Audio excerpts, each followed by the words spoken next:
रोहे तालुक्यात बुधवारी रात्री होणाऱ्या मुसळधार पावसामुळे कुंडलिका नदीने गुरुवार सकाळपासून धोकादायक पातळी ओलांडली आहे। यामुळे प्रशासनाने खबरदारी म्हणून सर्व शाळा महाविद्यालयांना सुट्टी जाहीर केली।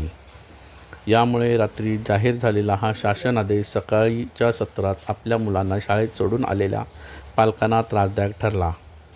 तर रोहे नागोठणे अलिबाग या महत्त्वाचे राज्य मार्गांवर अष्टमी येथील नाला लगत असणारा खाजगी पेट्रोल व CNG पंपाचा विद्युत रोहित्र जमीनदोस्त झाल्यामुळे येथील सर्व मनमानी कारभाराचा पर्दाफाश झाला आहे।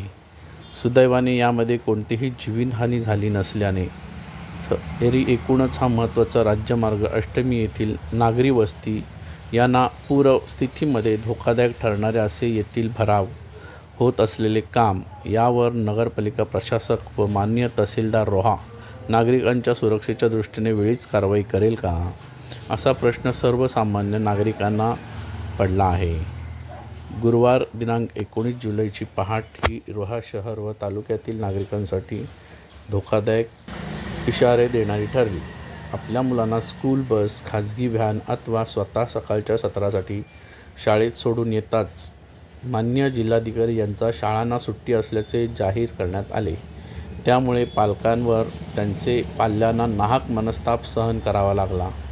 तिकडे रोहा अष्टमीला जोडणाऱ्या कुंडलिका नदीवरील जुन्या पुलाला पाणी लागत असल्यामुळे पोलीस प्रशासनाने खबरदारीचा उपाय म्हणून हा पूल वाहतुकीसाठी बंद केला। त्यानंतर कुंडलिका नदीने धोकादायक पातळी ओलांडली असल्याचे जाहीर करणारे सायरन वाजवत नदीकाठच्या सर्व गावातील नागरिकांना सतर्कतेचा इशारा देण्यात आला। याच दरम्यान अष्टमी येथील CNG पंपाजवळ असणारा ट्रान्सफॉर्मर हा येथील नाल्याच्या पात्रातच भराव करून उभारण्यात आला होता। मुळे तो पाण्याच्या प्रचंड ओघाचा सामना करू न शकल्यामुळे अखेर धोकादायकरित्या जमीनदोस्त झाला। यामुळे नागरिकांच्या सुरक्षेचा प्रश्न पुन्हा ऐरणीवर आला आहे।